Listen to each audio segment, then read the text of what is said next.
किसी का कोई क्वेश्चन है?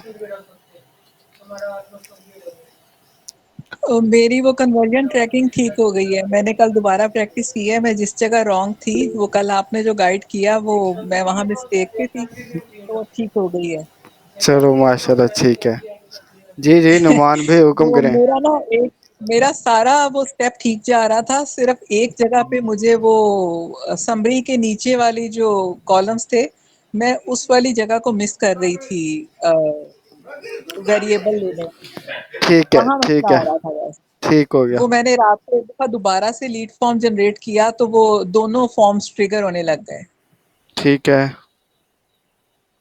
हाँ जी। चलो ठीक है, माशाल्लाह।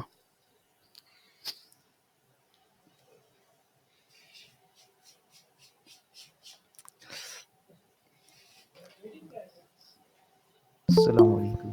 वालेकुम सलाम, कैसे हो रेरा? अल्हम्दुलिल्लाह इमरान भाई, आप कैसे हैं? ठीक मैं हैं? ठीक ठाक, अल्हम्दुलिल्लाह। आप ठीक हो? शुक्र है अल्लाह ताला का। अच्छा, उसको मैंने क्लिकेबल करवा दिया था, वो कॉल नाउ के बटन को ना। अच्छा, चलें, ठीक है। उसमें वो जी नंबर ऐड कर दिया था ना, वो मतलब कि। जी चले ठीक है, माशाल्लाह। जी जी, वो क्लिक हो रहा है, लिंक क्लिक हो रहा है, वो नंबर ऐड है। ठीक है, तो कॉल बटन भी आप बना लें, मेरा आप भी बना लें। जी मैं कर लूंगी, लेक्चर के बाद प्रैक्टिस कर लूंगी। जी, call. Thank you Rera, thank you ma'am. अस्सलाम वालेकुम नो वालेकुम प्रॉब्लम। सलाम, कैसे हो मैम? सर। एवन सर, मेरे से कोई नहीं बनी अभी तक। मुझे खपा हूँ मैं काफ़ी आज। सर क्यों नहीं बनी? और सर, वेरिएबल्स में ढूंढना क्या होता है जाके, मुझे उसकी समझ नहीं आ रही। अच्छा ठीक है, उसके अलावा कोई और कौन इशू?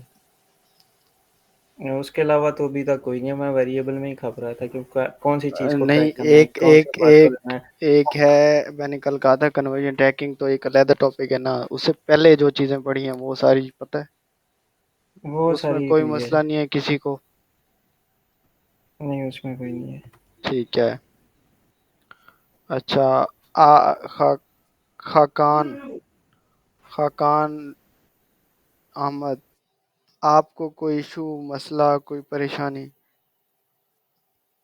अस्सलाम वालेकुम। अस्सलाम वालेकुम वालेकुम सलाम। सर। मैं ना मैं फ़िलहाल तो कोई मसला नहीं है। मैंने वो अभी ना मेरे 1-2 लेक्चर्स मिस हो गए थे कन्वर्जन ट्रैकिंग के, तो मैंने अभी वो देखने हैं। तो उसके बाद मैं मेरे पास एक कैंपेन है जिसके ऊपर मैं प्रैक्टिस करता हूँ, तो उसके ऊपर मैं कन्वर्जन ट्रैकिंग सेटअप करूँगा फिर इंशाल्लाह। तो बेसिक्स मुझे आती हैं, लेकिन आपकी गाइडेंस के थ्रू जब आए कोई मसला आएगा तो मैं बताऊँगा इंशाल्लाह। ठीक है, कन्वर्जन ट्रैकिंग के अलावा कोई इशू? जी नहीं, नहीं सर, अभी तक सब कुछ क्लियर है। तो आगे जाके बिडिंग स्ट्रेटजीज का एक थोड़ी-सी हेल्प चाहिए थी वो, लेकिन आप कह रहे हैं कि वो बाद में लेक्चर होगा फ्राइडे तो फ्राइडे को है बिल्डिंग स्ट्रेटजी का लेक्चर। वैसे कोई चीज़ पूछनी है आपके पास, प्रोजेक्ट लाइव चल रहा है तो पूछ सकते हैं आप मुझसे कोई चीज़ बिल्डिंग स्ट्रेटजीज के बारे में। नहीं सर, नहीं सर, फिलहाल नहीं कुछ। ठीक है। अस्सलाम वालेकुम हमजा, कैसे हो?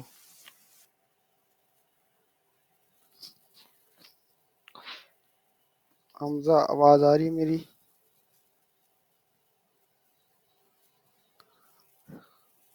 चले, इनसे बाद में पूछ लेते हैं। मेरा आपको कोई इशू, कोई मसला कन्वर्जन ट्रैकिंग के अलावा? नहीं अल्हम्दुलिल्लाह नहीं है। मैं बल्कि जब मुझे थोड़ा सा टाइम मिलता है तो मैं पिछला कोई ना कोई लेक्चर रिपीट कर लेती हूँ, तो वो चीज़ें क्लियर हो जाती हैं ना। दोबारा से अगर कोई रह भी जाए तो नोट्स भी बने होते हैं। तो शुक्र अल्हम्दुलिल्लाह अभी तक तो कुछ नहीं है। अभी ये है कि प्रैक्टिस तो अभी ये बिडिंग स्ट्रेटजी हो जाए और फिर लाइव एक दफ़ा कैंपेन चल जाए, फिर ज़ाहिर बात है उसमें प्रैक्टिकली करते हुए फिर थोड़े से कोई होंगे शायद, तो फिर आपसे पूछेंगे। ठीक। अभी तक तो कोई नहीं है। ये कन्वर्जन ट्रैकिंग का था जिसमें मैंने आपको बहुत तंग किया, नहीं, और आपने बड़ी हम्बली मुझे कोई सिखाया है सारा, कोई बात टाइम नहीं भी है। दिया है। थैंक यू आपका। कोई बात भी नहीं है। थैंक कभी यू, कोई मसला भी हो, परेशानी हो तो आप पूछ सकते हैं। हुरैरा, आपको कोई बहुत मसला शुक्रिया। हो कन्वर्जन ट्रैकिंग के अलावा? कन्वर्जन ट्रैकिंग तो आपने की नहीं है। जी इमरान भाई। आपकी अपनी वेबसाइट है, एक्चुअली सारे कर रहे हैं, आपने नहीं की। एक्चुअली मैंने अभी रिसेंटली ही तकरीबन 2-3 वेबसाइट्स पे क्रिएट की हैं। अच्छा, आपने कहा था मैंने और वेबसाइट पे करे हैं। चलो चलो ठीक है, बेहतर। जी, माशाल्लाह। तो आप कहते हैं तो फिर मैं कर देता हूँ, उससे कोई इश्यू नहीं है। ये देख लो ना, इस पे एक सिनेरियो डिफरेंट होते हैं। आपकी वेबसाइट पे और तरह की हो सकती है, जिस जिस पे हुँ, आपने बनाई है वो और तरह की हो सकती है। जितनी ज़्यादा आप बनाएंगे तो आपकी प्रैक्टिस हो जाएगी। आपको पहले से बनानी हर चीज़ आ जाती है तो फिर तो कोई मसला नहीं है, फिर हुँ, ना बनाए। मैं ठीक है फिर आज उसको बना देता हूँ, फिर मैं आपको अपडेट कर दूँगा उससे ठीक रिलेटेड। ठीक है, उसके अलावा कोई इशू तो नहीं है? नहीं, थोड़ी-सी कुछ स्ट्रैटेजीज़ वगैरह का पूछना था। जी जी, पूछें। तो अच्छा, बेसिकली जब एक कोई भी एक ब्रांड ऑनबोर्ड होता है, जी। तो उसके लिए क्या स्ट्रैटेजीज़ इम्प्लीमेंट होती हैं? ब्रांड न्यू लॉन्च कर रहे जी, होते हैं जी, जब हम। बिल्कुल। जी, जी, देखें, अगर फॉर एग्जांपल ये ब्रांड की बात अगर आप कर रहे हैं सर्विस बेस्ड बिजनेस में या ई कॉमर्स में। सर्विस। अच्छा, सर्विस बेस्ड बिजनेस में ये होता है कि जब हम बेसिकली सर्विस बेस्ड बिजनेस में अब हम जाते हैं कीवर्ड बेस पे। ठीक है, देखें, अब हम ये ब्रांड, अब कहीं पे भी आप देखें ना, मोस्टली मोस्टली लोग ब्रांड का नेम सर्च करके साथ में ना नहीं आ रहे होते, सर्विस का बिल्कुल, नेम सर्च करके आ रहे होते हैं। ऐसा ही है। ठीक है, जब कोई ई कॉमर्स ब्रांड होता है ना तो उसका नाम सर्च करके आ रहे होते हैं लोग जी, मोस्टली। सर्विस में ना, अब फॉर एग्जांपल किसी को प्लम्बिंग सर्विसेज चाहिए, वो ब्रांड का नेम हुँ, नहीं लिखेगा। इमरजेंसी में है, उसकी टैंकी लीक हो गई है, उसकी कोई टूटी खराब हो गई है, उसकी कोई मसला आ गया है प्लम्बिंग का इमरजेंसी में, तो बिल्कुल, वो जस्ट प्लम्बिंग सर्विस लिखेगा नियर मी, और जो पहली पहली वेबसाइट आएगी वहां पे कॉल कर लेगा। ऐसा ही है। ठीक है, वैसे ही अगर न्यू ब्रांड है तो उसके लिए आप ये कर सकते हो कि वो आप पे डिपेंड करता है। आप कि पहले जो गूगल का फनल है ना, एक फनल, कि अगर न्यू चीज़ आप लॉन्च कर रहे हो ना, उसमें सबसे पहले आपने उसकी अवेयरनेस क्रिएट करनी होती है मार्केट में, कि ये एक चीज़ है, हम लेके आ रहे हैं, हालांकि वो होती एग्जिस्टेंट है। तो उसको आप क्या अवेयरनेस करोगे? उसकी अवेयरनेस के लिए हम डिस्प्ले कैंपेन चलाते हैं और यूट्यूब कैंपेन चलाते हैं। ठीक है, सबसे पहले सर्विस बेस के लिए भी। हाँ, सर्विस पे अगर आप अवेयरनेस कराना चाह रहे हो जी, तो जी, तो ऐसा नहीं कि जो यूट्यूब कैंपेन होती है और डिस्प्ले एड्स की कैंपेन होती है वो उनको दिखाई दे जिनको ज़रूरत ही नहीं है। वो भी उन्हीं को दिखाई देती है जो ऑलरेडी जिनकी सर्च हिस्ट्री में वो सारी चीज़ें सर्च हो रही होती हैं। जी। ठीक है, मतलब जिनको ऑलरेडी जो पहले वो चीज़ें सर्च कर रहे होते हैं, उनको वो पहले से सर्विसेज वो उस तरह की ले रहे होते हैं, हुँ, हुँ, तो वो यूट्यूब एड्स और डिस्प्ले एड्स भी उन्हीं को जाके दिखाई देंगे। बिल्कुल। ठीक है, तो उससे ये होती है कि अवेयरनेस क्रिएट होती है। वैसे सर्विस बेस्ड बिजनेस के लिए बेस्ट स्ट्रेटजी सर्च ऐड की होती है कि आप सर्च ऐड चलाओ और जो आपको लीड्स लेके देते हैं। ई अच्छा, कॉमर्स कैंपेन में ये होता है कि उसमें आपको ब्रांडेड कैंपेन रन करनी पड़ती है, ब्रांड नेम पे अलहदा से। उसमें उसमें आपको यूट्यूब कैंपेन भी रन करनी पड़ जाती है, उसमें सर्च डिस्प्ले भी। हाँ, ऐसी प्रोडक्ट जो पहले से मार्केट में है ही नहीं, मतलब हमें उस चीज़ का पता ही नहीं है कि वो कोई ऐसी प्रोडक्ट है, तो उसके लिए फिर, क्योंकि उसके कीवर्ड तो होते नहीं है, अगर किसी यूज़र को पता ही नहीं है कि तो वो सर्च क्या करेगा उस प्रोडक्ट के बारे में, तो उसकी सर्चेज नहीं होती। तो जिसकी सर्चेज ना हो तो उसकी डिस्प्ले और यूट्यूब कैंपेन चलती है। पहले पहले मार्केट में अवेयरनेस दी जाती है, लोगों को बताया जाता है कि ये एक प्रोडक्ट है, इसके ये फीचर हैं, इसके ये फ़ायदे हैं। ठीक है, तो जब लोगों को पता चल जाता है तो फिर आहिस्ता आहिस्ता वो सर्चेज शुरू हो जाती हैं। जैसे सर्चेज शुरू हो जाती हैं फिर आप उस पर सर्च कैंपेन चला दो, साथ में यूट्यूब और डिस्प्ले कैंपेन भी चलने दो। ठीक है इमरान भाई, ये चीज़ तो क्लियर हो गई। अच्छा इमरान भाई, एक और क्वेश्चन मेरा ये था बेसिकली, हम जब कीवर्ड रिसर्च करते हैं तो वहाँ पे बता रहा होता है कि किस कीवर्ड की टॉप ऑफ द बिट क्या है और लोएस्ट बिट क्या है, ठीक है?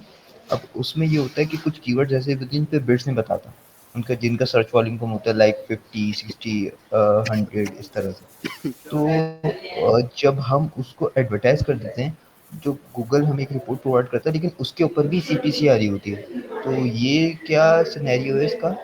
अच्छा, जिसकी लो बिड और हाई बिड हमें कीवर्ड प्लानर नहीं बताता, इसका मतलब है उस पे ऐड रन नहीं हुआ हुआ पहले कीवर्ड पे। अगर उस पे ऐड रन नहीं हुआ हुआ, किसी कंपेटिटर ने भी ऐड रन नहीं किया, तो वो उसकी बिड उसको पता ही नहीं होती, तो वह फिर कैसे बताएगा? ठीक है, तो वो कीवर्ड आपके बिजनेस के रेलिवेंट है, तो वो आप ये नहीं कि उसको मिस करें, उसको उठा लें और उसको अपने ऐड ग्रुप में यूज़ करें। उसकी बिड क्या रखनी है? उसकी बिड बाकी जो उसके मिलते जुलते कीवर्ड्स होते हैं ना, उसकी मुनासबत से जो उनकी एवरेज बिड आ रही होती है, वही एवरेज बिड आप उस कीवर्ड को दें जिसकी पहले से सॉरी, जिसकी ना क्या वो नहीं है, बिड नहीं नहीं लिखी हुई होती। समझ आ गई? ठीक है। जो उससे रेलिवेंट कीवर्ड्स आप जी। चूज करते हो ना, उसकी जो बिड आ रही होती है एवरेज बिड, वही बिड उनको दें जो जिस कीवर्ड की बिड नहीं लिखी हुई होती। ठीक है।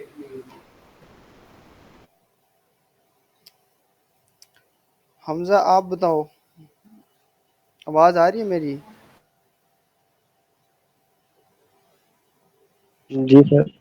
सर आपकी आवाज़ आ रही है बट ना मेरा कोई नेट इशू आ रहा है और उसके बाद सर हैंड्री का इशू आ रहा है, तो दो जगह से लॉगिन होने के बावजूद सर सारी कन्वर्सेशन मिस हो गई है। नहीं, अब ठीक दोबारा आ फिर रही है से आवाज। मोबाइल से लॉगिन हुआ हूँ।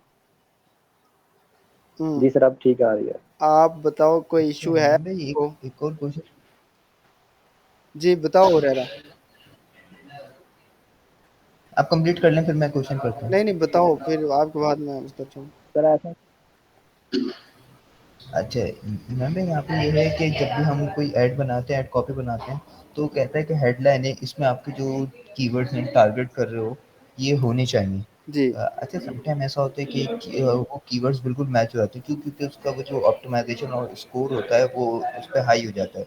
वो बता देता है आपको गुड है, आपकी ऐड कॉपी एवरेज है या एक्सीलेंट है। तो समटाइम ऐसा भी होता है कि कीवर्ड्स के अलावा भी हम लोग उसमें हेडलाइन वगैरह ऐड करते हैं। तो उसके लिए बेस्ट स्ट्रेटजी क्या है कि उसको किस तरीके से और अच्छी ऑप्टिमाइज़ किया जाए?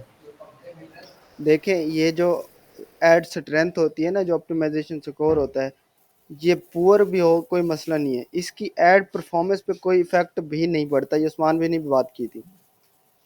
तो आपको ज़रूरी नहीं कि आप उसको रेलिवेंट बनाने के लिए कीवर्ड भी आप हेडलाइन में ऐड कर दो। जब कीवर्ड ऐड करोगे ठीक है। तभी रेलिवेंसी बनेगी और वो आपका जो एड स्ट्रेंथ होगा वो एक्सीलेंट हो जाएगा। तो ज़रूरी नहीं कि एड स्ट्रेंथ एक्सीलेंट करो करो आप एड स्ट्रेंथ पुअर हो, आपकी हेडलाइन अट्रैक्टिव होनी चाहिए बस।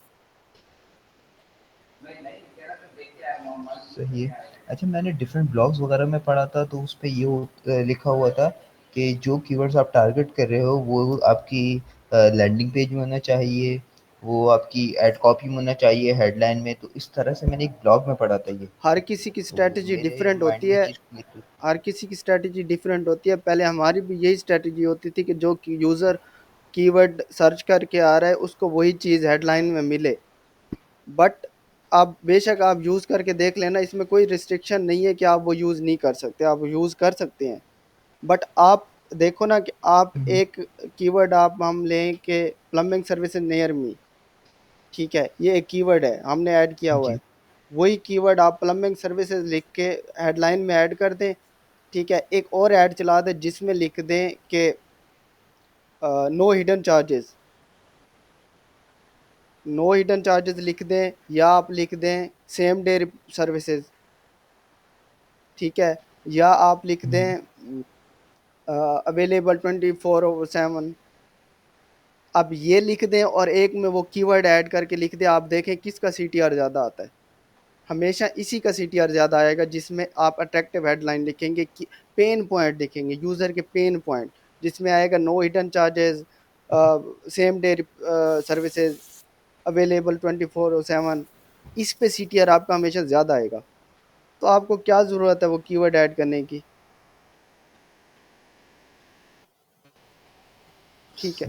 तो बाकी ये नहीं कि वो सारे हर कोई ठीक कहता है, हर किसी की स्ट्रैटेजी अपनी होती है, वो हर कोई यूज़ करके आ रहा होता है।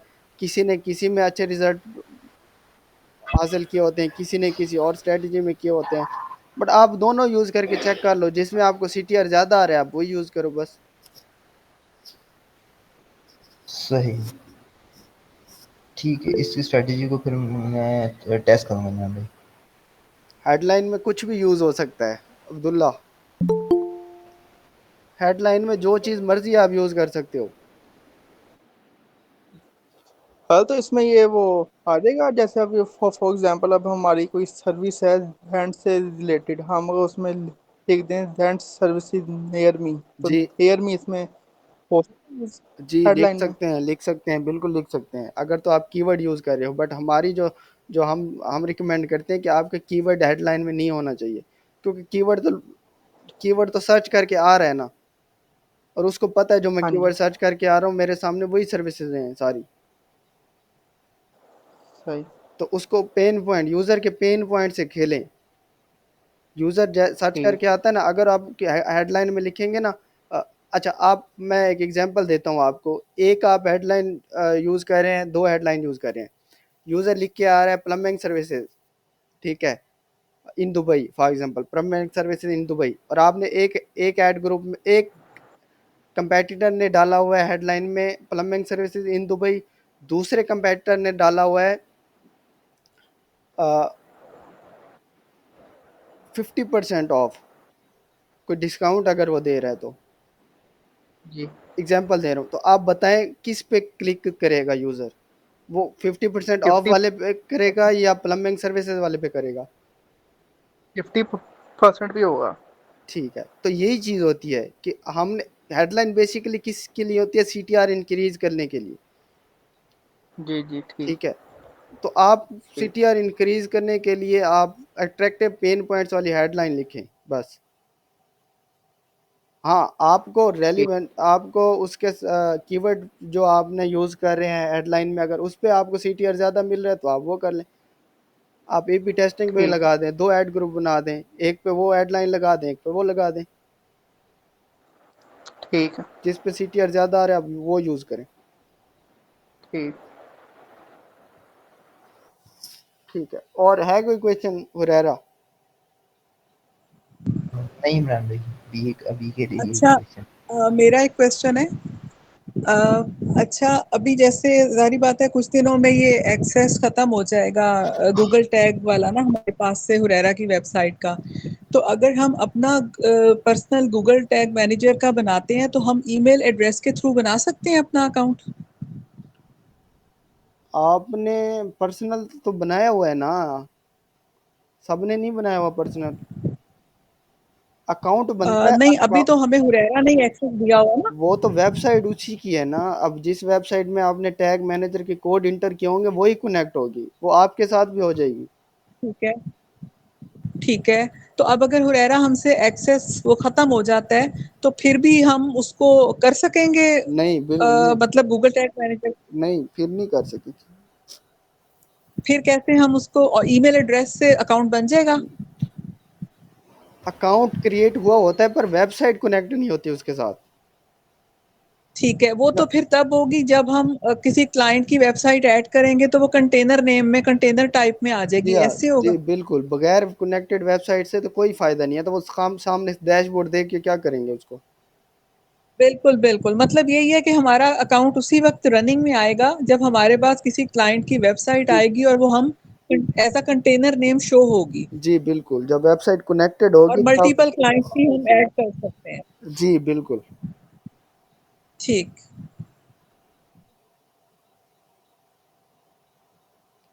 हमजा आप बताओ। सर अभी राइट नाउ आपकी डिस्कशन से सर ये मतलब क्वेश्चन आया कि आपने अभी बताया कि दो कंपेटिटर सेम कीवर्ड पे एड कैंपेन चला रहे हैं। तो सर हमें किस मतलब अपनी एक स्ट्रेटजी, आपने दो स्ट्रेटजी बताई हैं, तो एक स्ट्रेटजी का रिजल्ट चेक करने के बाद मतलब कितने दिनों के बाद हमें लगता है कि नहीं ये हमारी स्ट्रेटजी गलत है, हमें दूसरी अप्लाई करनी चाहिए, हमें कितने दिनों तक वेट करना चाहिए या करना पड़ता है? अगर तो आप A/B टेस्टिंग कर रहे हो तो मिनिमम 7 डेज तो देखो ना, मिनिमम 7 डेज,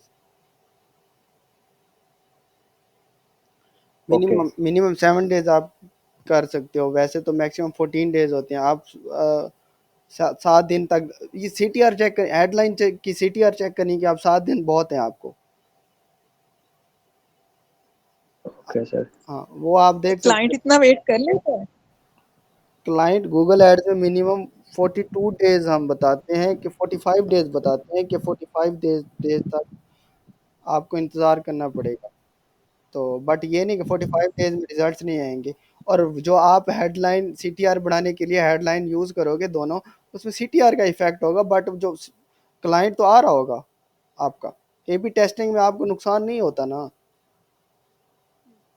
आप क्लाइंट को वेट किस लिए कराओगे? आपने तो दोनों हेडलाइन बनाई हुई हैं, जो आपके दिल में है वो आपने बना ली हेडलाइन दोनों।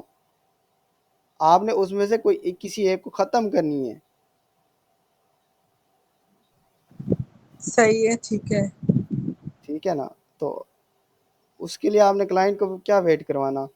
वो तो आप खुद अपने लिए टेस्टिंग कर रहे हो ना, किसका CTR हाई है किसका कम है। उसमें से किसी एक का तो CTR अच्छा होगा ना, वो तो ऐड चल रहा होगा आपका।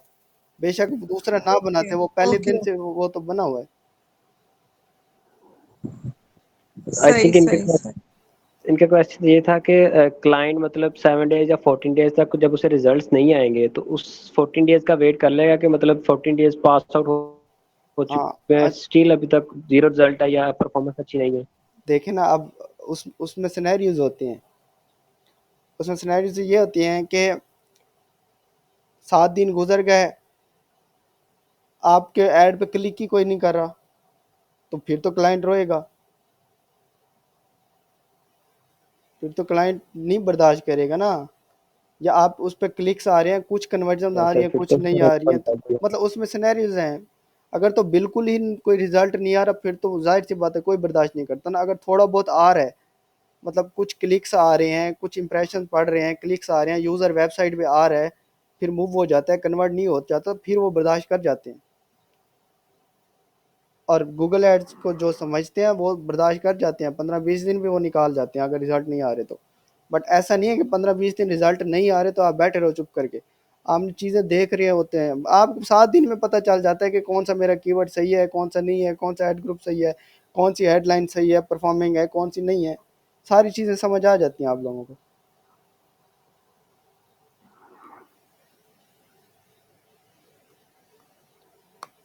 सर कल आपका या डिस्कशन टॉपिक था सर, उसको एक शॉर्ट मतलब एक डिटेल वर्जन नहीं सर, उसका मरकजी ख्याल थोड़ा सा आप बता देंगे, जो मतलब क्लाइंट ग्रैब करने का कुछ टॉपिक था जो कल डिस्कस हुई थी। कल समी भाई ने बताया था, अभी भी आए हुए हैं वो, उनसे पूछ लें। अस्सलाम वालेकुम समी भाई।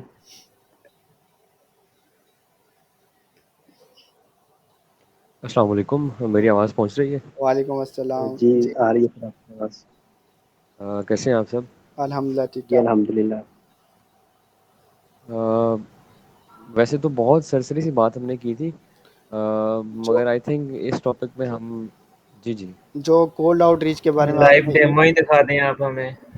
कोल्ड आउटरीच के बारे में आपने अ, ईमेल के थ्रू बताया था, वो बता दें इनको।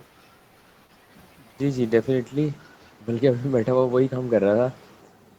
इनबॉक्स ही देख रहा था लीड्स का, और उसमें हमने बहुत थोड़ा-सा डिस्कस किया था, जो मैं थोड़ा-सा उसको उसका जो थीम है वो बताता हूँ कि बहुत सारे तरीकों में ना, जो मेरे पर्सनल एक्सपीरियंस के लिहाज से जो अच्छा मेथड काम किया मेरे लिए क्लाइंट हिंटिंग के लिए, वो उन बहुत सारे तरीकों में से 2 मेरे लिए अच्छे काम किए। एक वो जो काम किया वो ईमेल आउटरीच का, कोल्ड ईमेलिंग का, और दूसरा जो है वो कम्युनिटी हंटिंग का। ये दोनों मेरे लिए अच्छे काम किए। इसमें जो मुझे फ़ायदा नज़र आया, एक तो ये कि जो ईमेल आउटरीच वाली चीज़ है उसको स्केल अप करना कंपैरेटिवली बहुत आसान होता है। नंबर ऑफ़ वॉल्यूम बढ़ाते हैं, नंबर ऑफ़ ईमेल्स बढ़ाते हैं। जहाँ आप 100 कर रहे हैं डेली की, वहाँ हम 1000 करना स्टार्ट कर देंगे। आपको ज़्यादा ईमेल अकाउंट, ज़्यादा डोमेन्स और बिज़नेस डोमेन्स और ये चीज़ें चाहिए होंगी डेफ़िनिटली। बट अगेन आपकी इतनी ज़्यादा इनपुट रिक्वायर्ड नहीं थी जितनी आप किसी और तरीके में, लेट्स से आप अपवर्क या फाइवर के थ्रू कर रहे हैं, तो उतनी ज़्यादा इनपुट शायद आपको यहाँ रिक्वायर्ड नहीं होती है। और बिल्कुल, और इसके अंदर जो दूसरी चीज़ है वो आपकी कन्वर्जन की है, कि आपने कन्वर्ट कैसे करना होता है क्लाइंट को। तो वो इंपॉर्टेंट होता है उसमें कि आप बेसिकली कॉल पे लेके आएँ, सबसे ज़्यादा कन्वर्जन के चांसेस बढ़ जाते हैं जब आप कॉल पे लेके आते हैं। बट अगेन आपके पास फिर कुछ दिखाने के लिए हो, कुछ प्रूव करने के लिए हो, कुछ डिलीवर करने के लिए हो, कन्विंस करने के लिए कुछ हो, कुछ पोर्टफोलियो हो, कोई केस स्टडी हो या ऐसे पॉइंट्स हों, इसके बगैर भी काम चल जाता है, पोर्टफोलियो केस स्टडी के बगैर भी।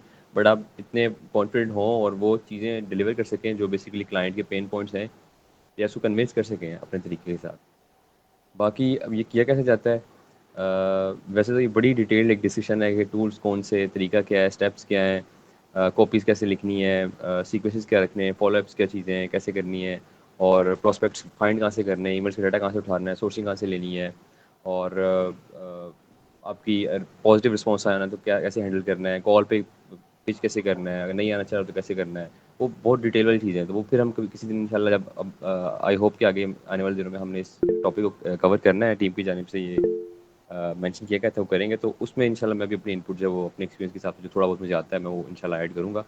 बाकी सरसरी सा यही है कि टूल्स यूज़ होते हैं वो मैं बता दूँ अगर, तो वो मेरा एक्सपीरियंस जो रहा है वो इंस्टेंटली के साथ रहा है। इंस्टेंटली के अलावा भी कुछ आजकल एक वो चल रहा है सिस्टम ई.io के नाम से, सिस्टम डॉट आई है बट एंड पे ई है उसके, या दो चार और टूल्स भी हैं, या आप मैनुअली भी कर सकते हैं। आप बहुत ज़्यादा बड़े लेवल पे नहीं कर रहे हैं, स्केल अप अपने इतना नहीं किया हुआ, आप लेट्स से डेली की 20-50 ईमेल्स आप सेंड करना चाह रहे हैं तो ये मैनुअली बंदा कर सकता है, तो आप वो नॉर्मल इनबॉक्स भी कर सकते हैं। बट दूसरी जो चीज़ है वो है कि आप पर्सनल ईमेल्स यूज़ करें या फिर बिजनेस ईमेल, तो रिकमेंड किया जाता है और मैं भी रिकमेंड करूँगा आप बिजनेस ईमेल की तरफ जाएँ। लाइक आपकी डोमेन XYZ.com के साथ आपका ईमेल हो, तो एक डोमेन के साथ आप 3 से 5 ईमेल अकाउंट्स बना सकते हैं। लाइक मेरी अगर डोमेन है फॉर एग्जांपल sami.com, तो एक मेरा यूज़र नेम होगा लेट्स से ali@sami.com, hasan@ali.sami.com।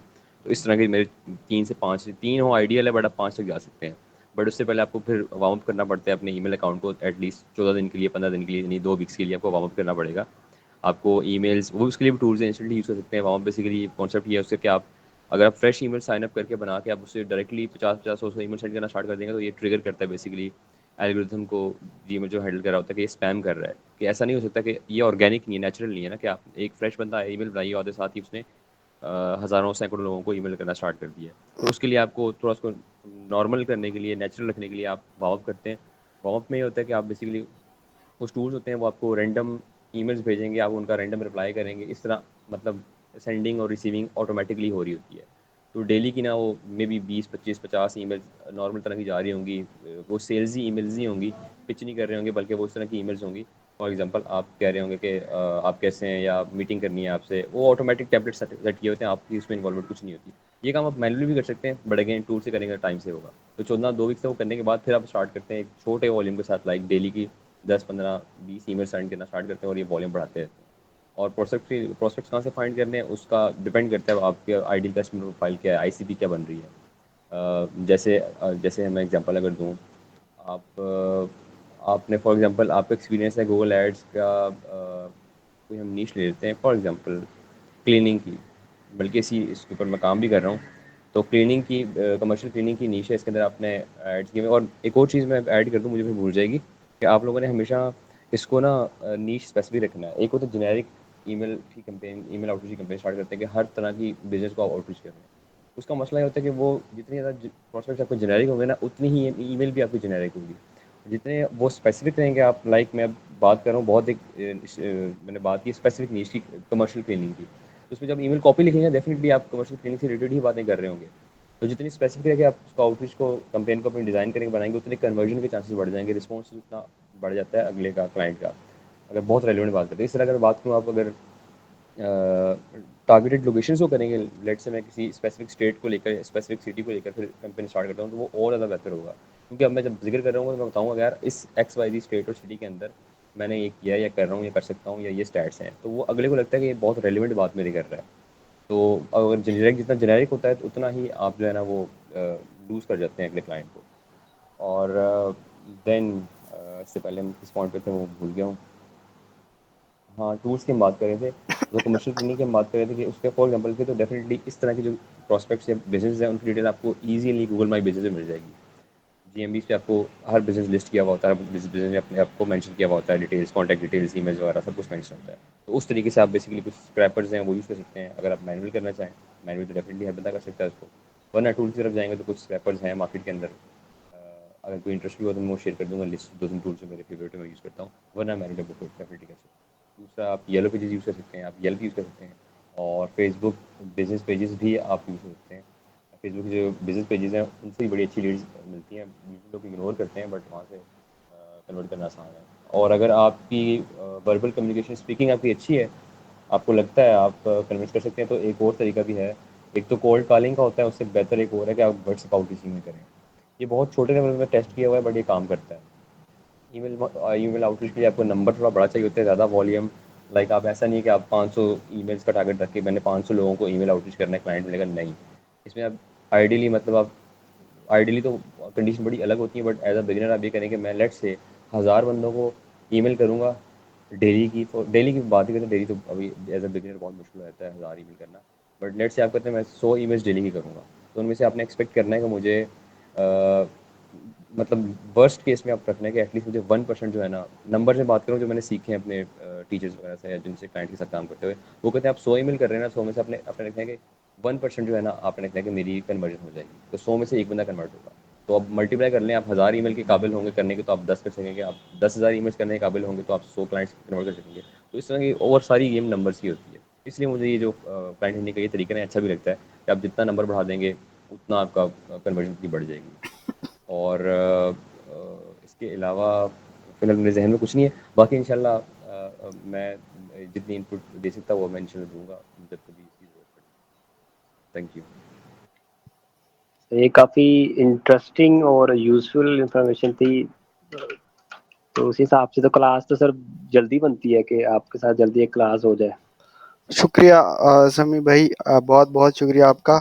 ये अभी इनको ना बताएं, ये अभी शुरू हो जाएंगे, स्किल पूरी आती नहीं है इन्हें। और ये चीज़ या स्किल एग्ज़ैक्टली, सीखने के बाद होती है।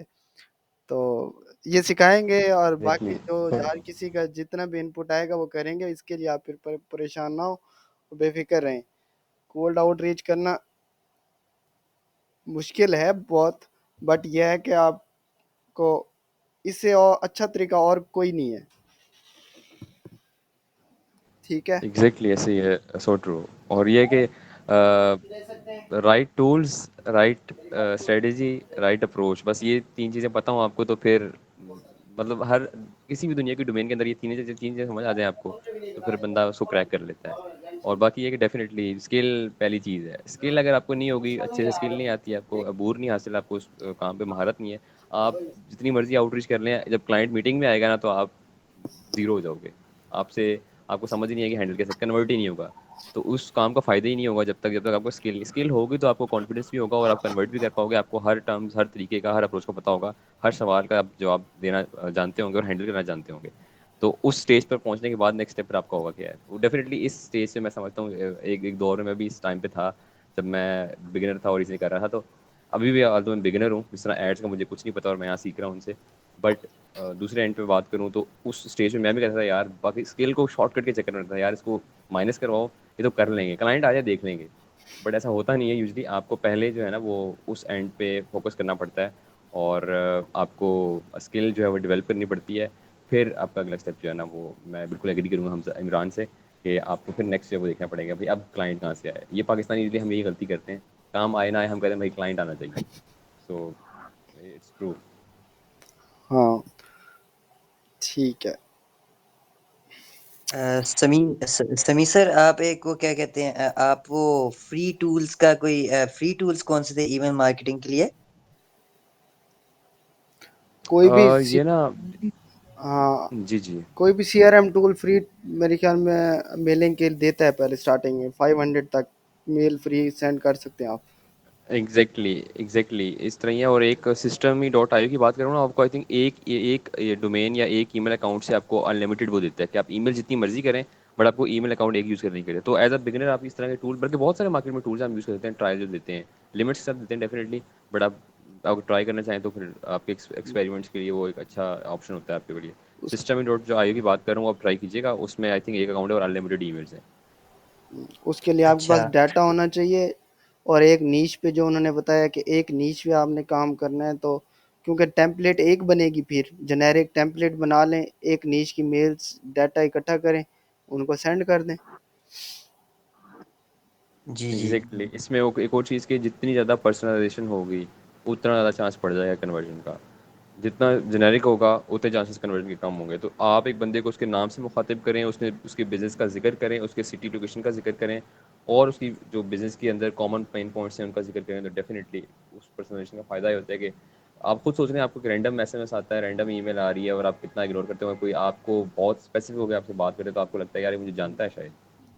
और तो जब आप वॉल्यूम बड़े वॉल्यूम पे काम करते हैं तो ये चीज़ बड़ी मैटर कर रही होती है। बिल्कुल। जी जी। और दूसरी बात, अगर आपको उनके कंपेटिटर्स का पता है और वो एड्स रन कर रहे हैं, तो उनके कुछ एड्स के स्क्रीनशॉट साथ अटैच कर दें और ईमेल में आपने ये लिखना है कि जो ये आपके कंपेटिटर्स कर रहे हैं और ये आपसे अच्छा रेवेन्यू जनरेट कर रहे हैं। हाँ एग्जैक्टली जी ये अगेन ये कॉपी की पूरी साइंस है इसके अंदर कि आपने ईमेल कॉपी कैसी रखनी है, या बेसिकली आपने हर चीज़ वो चीज़ मेंशन करनी है जो कन्वर्ट करने में आसानी करे, जो कन्विंस कर सके कि यार आप क्यों बेहतर हैं, या आप जो बेच रहे हैं वो अगले के लिए क्यों इंपॉर्टेंट है, और पेन पॉइंट्स क्यों, या क्या उसको फ़ायदा क्या होगा, या जो जो बाकी लोग कर रहे हैं और ये नहीं कर रहा तो ये क्या नुकसान उठा रहा है, उसको ये रियलाइज़ करवाना है कि भाई दुनिया सारी कर रही है और तू नहीं कर रहा और तुझे इसका बहुत नुकसान होने वाला है। या ये देख भाई तेरा कंपटीटर ये कर रहा है और कितना कमा रहा है, कितना निकाल रहा है, कितनी ट्रैफिक ले रहा है, कितनी लीड्स एवरेज ले रहा होगा। तो इस तरह के ना कुछ नंबर्स और ये चीज़ें दिखा के आप बेसिकली अगेन ये ऐसा नहीं होना चाहिए कि बहुत आप कोई बात है कि एग्जैजरेट करके बहुत लंबी लंबी बात कर रहे हो कि भाई 10 दिन में पैसा डबल, वो स्कीम नहीं लगानी डबल शेयर वाली। आपने बहुत रियलिस्टिक हो गया ना बात करनी है। या हमारे यहाँ ऐसे ही होते हैं, कुछ ईमेल्स मुझे भी आती रहती हैं, कुछ मेरी बिजनेस वेबसाइट्स थी, तो उनके अंदर कुछ लोग मैं लिखता था, मुझे पता था कि यार ये अब ना हमारे लोकल पाकिस्तानी है, क्योंकि इतनी एग्जैजरेशन और कोई नहीं करता। वो कहते थे आप डे वन ऐड आपका चलेगा और आप डॉलर्स की बारिश स्टार्ट हो जाएगी। तो अगला मतलब वैसी स्पैम रिपोर्ट स्पैम कर देगा भाई ये पागल बंदा है। और वो नीश ऐसी होती थी कि इसके अंदर मुझे पता है कि महीने में, लाइक मैं एग्जाम्पल दूँ, रूफिंग रूफिंग की जो नीश है ना वो ऐसी नीश है कि आपको 2-3 महीने के अंदर भी एक अगर लीड कन्वर्ट हो गई है ना तो आपके 5-6 महीने का पैसा निकल आता है, क्योंकि वो 20-25 हज़ार डॉलर का वो काम होता है। तो ऐसी नीश के अंदर अगला मुझे क्या, वो मुझे पता है, अगर एज अ फॉर एग्जांपल मैं रूफिंग या कॉन्ट्रैक्टर हूँ तो मुझे इस बिज़नेस का पता है। मुझे पता है कि यार महीने में एक लीड भी आए तो बहुत बड़ी और बहुत टफ काम है।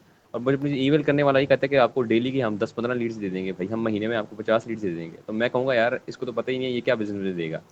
इसलिए आपने रियलिस्टिक रहना है, बहुत लंबी लंबी बातें नहीं करनी, नंबर्स देखने हैं, स्टैट्स देखने हैं जो ओरिजिनली जो रियलिस्टिक हों, हवा में बातें ना हों, तो फिर कन्वर्जन के चांसेस बड़े बढ़ जाते हैं। मैं इसी आपकी बात से शुरू करूँगा। हमारे इसी ग्रुप में एक स्टूडेंट्स हैं और उनके पास रूफिंग का क्लाइंट आया है, कनाडा का, गूगल एड्स का। तो उन्होंने मुझसे कंपेन वगैरह मैंने सारी मतलब समझाया है, कंपेन रन किया है सारे की। और फर्स्ट डे पे उनको ना एक क्वालिफाइड लीड आ गई है, एक पहले दिन पे। तो नाइस। तो वो मुझे कहती कि आज तो सिर्फ एक लीड आई है। तो मैंने कहा यही बहुत है, अब पूरा महीना नहीं आएगी। तो अब 2 दिन हो गए, अभी कोई लीड नहीं आई, बट वो एक लीड आ गई है। तो वो मुझे तो पता है कि इसमें मतलब कितनी मुश्किल उनके आ, बहुत मुश्किल है, रूफिंग की लीड लेना बहुत मुश्किल है। तो वो एग्जैक्टली भी जहाँ जिस नीश कनाडा में की ज़्यादा मार्केट पैसा में। इन्वॉल्व है ना, या जिस नीश में कस्टमर का इतना ज़्यादा पैसा निकलता है ना जेब से, उतना ही वो टफ होता है उससे पैसा निकलवाना। दस बिल्कुल। पंद्रह बीस $100 वाली नीश होगी वो आसान होगी, इसकी इतना चार्ज पड़ रहा है प्लम्बिंग की या इस तरह की। जी जितनी महंगी नीश, जितना महंगा काम होगा उतना ही कन्वर्ट करवाना आसान हो मुश्किल होगा। बिल्कुल। जी, अब हम्म। पूछें क्वेश्चंस आप गूगल एड्स पे वापस आ जाएं। टाइम लंघ गया। कोई बात नहीं। अच्छा इमरान भाई, मेरा क्वेश्चन था समी से। हाँ पूछें। अच्छा, अस्सलाम वालेकुम समी, क्या हाल है, कैसे हैं आप, ठीक है? वालेकुम अस्सलाम, अल्हम्दुलिल्लाह, आप कैसे हैं? अल्हम्दुलिल्लाह, शुक्र अल्लाह ताला का। अच्छा समी, जो आपने बताया कोल्ड रीच आउट का, कोल्ड ईमेलिंग का, तो उसमें चेकलिस्ट क्या होती है? अगर हम कोई भी डिटेल्स जीएमबी से लेते हैं तो वहाँ पे क्या हम एनालाइज करते हैं और क्या चेकलिस्ट अपने पास बनाते हैं कि इस बेस के ऊपर ये हमारी आइडियल पोटेंशियल लीड्स हो सकती है? सर इसका लेक्चर ही लाइव करवा दें एक दो, फिर ही सभी को सुकून नहीं, है। ये ऐसे तो हुरैरा रुक जाओ, हम ना एक लेक्चर पूरा रखेंगे क्लाइंट क्लाइंट फिर ही हंटिंग समझ पे। तो उसमें जो भी होगा, जिसने भी इनपुट देनी होगी, वो हम एक अच्छा खासा लेक्चर रखेंगे, एक नहीं तो 2 रख लेंगे, मतलब कोई एक मसला नहीं। वीक रख लें, पूरा हाँ, नेक्स्ट एक वीक वीक रख लेंगे। एक एक वीक रख लेंगे, तो उसमें सारी चीज़ें आपने कवर कर लेनी है, कोई इशू नहीं है उस पे। तो अभी फ़िलहाल जो गूगल एड्स पे है, ये तो शुक्रिया समी भाई का, तो उन्होंने इतनी सारी चीज़ें आपको बता दी, ये चीज़ें कोई बताता नहीं है वैसे। नहीं बताता to be sir. Very honest, ऐसा ही है। कोई भी नहीं बताता, तो ये इनका शुक्रिया अदा करें, और इंशाल्लाह ये साथ हैं, आपके कॉन्टैक्ट नंबर है इनके, और वैसे भी कोई चीज़ पूछनी हो, आप एक दूसरे से कोलैबोरेट कर लिया करें, चीज़ें पूछनी हो, बतानी हो, मतलब इससे कुछ होता नहीं है। नेटवर्किंग ठीक बिल्ड है हो जाएगी। जी, नेटवर्किंग बिल्ड होती है, अब हर कोई काम कर रहा है, एक दूसरे से हेल्प ले लिया लेता है, सारी चीज़ें समझ आ जाती हैं आप लोगों को। बिल्कुल। तो भाई इंशाल्लाह इस पाकिस्तान पे इसी चीज़ में तो पीछे है, नेटवर्किंग में। वो दूसरी सही नेटवर्किंग है। बात है सर। वो दूसरी नहीं, नहीं सर, नेटवर्किंग। पीछे पीछे है इसी में कि कोई अगर किसी के पास क्लाइंट आ भी जाए ना, तो फिर यही कहते हैं यार इन्हें भी देना पड़ेगा, मैं आप ही कर लेना। वो अपना भी कौन है, उन्होंने भी नहीं दिंदा। वो सर ये रियल बात है, सही है। वो खराब करते हैं काम क्लाइंट का। मेरे पास ऐसे कई बिल्कुल लोग ऐसे आए ही है। हैं गूगल एड्स के, जिन्होंने इस सोच पे किसी को नहीं दिया कि पैसे देने पड़ेंगे, और जब वो बिल्कुल तब सर। आते हैं जब उन्होंने क्लाइंट का इतना बहुत ज़्यादा नुकसान किया होता है। एग्जैक्टली, और ये अप्रोच ना आपकी ग्रोथ के अंदर सबसे बड़ी रुकावट है। बिल्कुल ऐसी मुझे है, लगता है सर ऐसे ही कि है। रिस्क ना बांटने से उतना जितना बांटेंगे उतना बढ़ेगा। बड़ा बढ़ेगा सिंपल सा बिल्कुल। रूल है जो मैंने रियलाइज़ किया। और दूसरी चीज़ ये है कि एक बंदा है ना, उसके पास 24 घंटे हैं, 2 हाथ हैं, एक दिमाग है। वो एक लिमिटेड काम कर सकता है जो उन 2 हाथों से हो सकता है, एक दिमाग से हो सकता है, 24 घंटे के अंदर हो सकता है। जब वो बिल्कुल टीम बिल्ड करता है या स्प्लिट करता है या बाकी लोगों को इन्वॉल्व करता है ना, तो वो एक की जाए 2 दिमाग, 4 हाथ, 48 घंटे, जितनी नंबर से ऐड करता जाएगा उतना बढ़ता जाएगा। और बढ़ता ग्रोथ जाएगा। इस तरह होती है। हम क्यों पाकिस्तानी लोग जो है या एशियन लोग ज़रा पीछे रह जाते हैं, और जो हम देखते हैं यूरोप या अमेरिकन और ये जो मुल्क हैं ये बहुत आगे हैं, क्यों? उनका माइंड सेट ये होता है। वो एक महीना काम करते हैं तो अगले महीने ये देख रहे होते हैं कि इसको डबल कैसे करना है और स्केल अप कैसे, ऑटोमेट कैसे करना है। ऑटोमेशन हम तो सोचते ही नहीं है। और उनका डे वन से प्लान होता है कि भाई बिजनेस स्टार्ट करने से पहले देखते हैं कि इसको 10 दिन बाद, 20 दिन बाद, महीने बाद, 2 महीने बाद ऑटोमेट कैसे करना है, कि मेरी इन्वॉल्वमेंट कम से कम हो जाए और टीम मेरी मेरी जगह कोई और बंदा हैंडल कर रहा हो और मैं सिर्फ बैठ के देख रहा हूँ। हम कहते हैं नहीं, हम कहते हैं सुबह से शाम तक रगड़ा लगाएंगे खुद ही, ठीक है, बस पैसे किसी को नहीं देने, शेयर किसी को नहीं बीच में ऐड कर देना। बिल्कुल 100% ऐसा अपना है। लेना है, बेशक वो एक ही क्लाइंट जो है ना वो सारा सुबह से शाम तक लेके बैठे रहें, बजाय कि आप 10, 15, 20, 25 क्लाइंट्स बढ़ाते जाएं और टीम आपकी काम कर रही हो, उनको भी फायदा और आपका भी हो रहा हो। बिल्कुल ये ऐसा जो ही चीज़ है। है ना, ना शुरू करने वाली चीज़, ये बड़ी आ, नुकसान देती है। आप ये खुद अपने मतलब ज़िंदगी में आपने खुद एक्सपेरिमेंट किया होगा, देखा होगा लोगों को, जहाँ पे ऑनर खुद काम कर रहा होता है, वो ग्रो अप नहीं कर रहा होता एग्जैक्टली मोस्टली ये मैंने केसेस अभी में। रिसेंटली ज्वाइन किया था। एक एक आई एम नॉट श्योर कौन सा कोर्स था या ट्रेनिंग थी। उनके अंदर पहली चीज़ उन्होंने बताई थी, उन्होंने कहा था कि भाई as a entrepreneur, as a CEO, आपका काम काम करना नहीं है भाई, आपका बिल्कुल काम चीज़ें स्ट्रेटेजाइज करना है, बिल्कुल ऐसे ही है। स्ट्रेटजीज बनानी है, आपने ग्रोथ कैसे करनी है, आपने ये वो सोचना है, आपका सोचना काम है। सिर्फ सोचना है। इम्प्लीमेंटेशन आप सिर्फ स्टार्ट में करेंगे जब तक आपको ज़रूरत है। दी पॉइंट जहाँ पे आपको लगता है कि अब मैंने इससे एक्स नंबर ऑफ जो अमाउंट है ना, वो फॉर एग्जांपल मुझे पता है, कि भाई मेरे मंथली एक्सपेंस है ना, फॉर एग्जांपल मुझे पता है कि वो मेरा $100 का फॉर एग्जांपल, और $100 निकालने के लिए मैं पूरी कोशिश करूंगा मैं खुद काम करूँ, बट द पॉइंट $100 मेरा आना स्टार्ट हो गया है। अब उसको 200 करने के लिए मैं सोचना स्टार्ट कर दूंगा, और वो काम जो पहले मैं कर रहा था मैं किसी जगह किसी रिसोर्स को हाँ डेलीगेट करूंगा। बिल्कुल। तो इसी तरह ग्रोथ होगी। अगर मैं काम करूंगा तो सोचेगा कौन, ग्रोथ कौन सोचेगा करेगा? कौन, बिल्कुल ऐसे है, ये सोचेगा हमें कौन। समझ नहीं आती बात। ठीक है, माशाल्लाह बहुत अच्छी गपशप हो गई। अब नुमान आप बताओ, हमजा का रहता था, हमजा आपका कोई रहता है कोई चीज़? हमजा है नहीं। नुमान आप बताओ। सर मेरा तो सर वो कुछ मैं बना ही नहीं है, था। मुझे समझ नहीं आ रही कि वेरिएबल कौन सा पिक करना है, कैसे पिक करना है। ठीक है। अच्छा, या आप इस पे मैं कल आपको डे टाइम में कॉल कर लूँ किसी टाइम पे। आप ना अभी जाओ उधर, क्या नाम है, लेक्चर्स पे जाओ, 2-3 बार लेक्चर देखो। नहीं, डे टाइम नहीं, मुझे ना सैटरडे में नहीं, संडे संडे हम बैठ के कर लेंगे। ठीक है सर। संडे सर हम बैठ लेक्चर मैंने 4 बार सुना है, अभी भी सुन रहा था, मुझे समझ नहीं आ रही। अच्छा समझ नहीं आ सही रही, चलें जी फिर सर। ऐसा करें सैटरडे यार असल में नहीं सर है मंडे को कर लेते हाँ हैं। मंडे को कर ले, नहीं संडे कर लेंगे हम। देख लें जिस दिन आप इजीली फ्री हैं। हाँ संडे को मैं कर लूँगा। आप मुझे वैसे भी आप बनाते वक्त ना मुझे स्क्रीनशॉट के साथ वॉइस कर दिया करें, तो मैं उसमें भी समझा दूंगा आपको। सर मुझे एक बार ना लाइव अगर चलो आप मैं समझा दूंगा, मैं इंशाल्लाह कल हो या मैं बता दूंगा आपको, ठीक हो गया वो सर। आ जाएगी समझ। उसके अलावा कोई चीज़ बताओ कन्वर्जन टेक्निक के अलावा। नहीं सर, उसके अलावा कोई नहीं है, बस सिर्फ इसमें वो पता चल रहा है वेरिएबल्स का, तो फिर पंगे शिंगे मैं खुद ही दे दूंगा अच्छा अभी बस ठीक है, ये बन जाएगी, इसके ऊपर टेंशन नहीं लो। इंशाल्लाह सर। हाँ हमजा आप बताओ, बोल रहे थे। सर नहीं, मैं तकरीबन ऑल क्लियर, मतलब जो ट्रैकिंग की लास्ट टाइम ये भी क्लियर है, और सर की ऑडिट रिपोर्ट भी काफ़ी हद तक मुझे समझ आई है, तो अभी तक इसके रिलेटेड कोई क्वेश्चन नहीं है सर। ठीक है। अच्छा आप लोगों ने अभी वो हुरैरा बता रहा था कि उसने कॉल बटन क्लिकेबल कर दिया, तो आप उस पर भी कन्वर्जन टैगिंग बनाओ। जी सर, आज बनाते हैं। ठीक है, उस पर बनाएं, वो फिर इंशाल्लाह कल पूछेंगे। और सारी चीज़ें रिपीट कर लेना, किसी का कोई लॉजिकल क्वेश्चन, कोई भी क्वेश्चन हो, कल स्वानवी का लेक्चर है आई थिंक। और बिडिंग स्ट्रेटजी हो सके तो बिडिंग स्ट्रेटजी पहले से आपने रीड कर लेनी है। कोई भी ब्लॉग पढ़ जी रहे हो जरूर सर। उसमें बिडिंग स्ट्रेटजीज पढ़ लो, ताकि जैसे लेक्चर स्टार्ट हो आपके माइंड में पहले से पता हो कि ये चीज़ थी, ये चीज़ थी, फिर वहाँ पे आप क्वेश्चंस करोगे तो वो सारी चीज़ें क्लियर हो जाएंगी। जी ज़रूर सर, इंशाल्लाह। ठीक है इंशाल्लाह फिर कल मिलते हैं।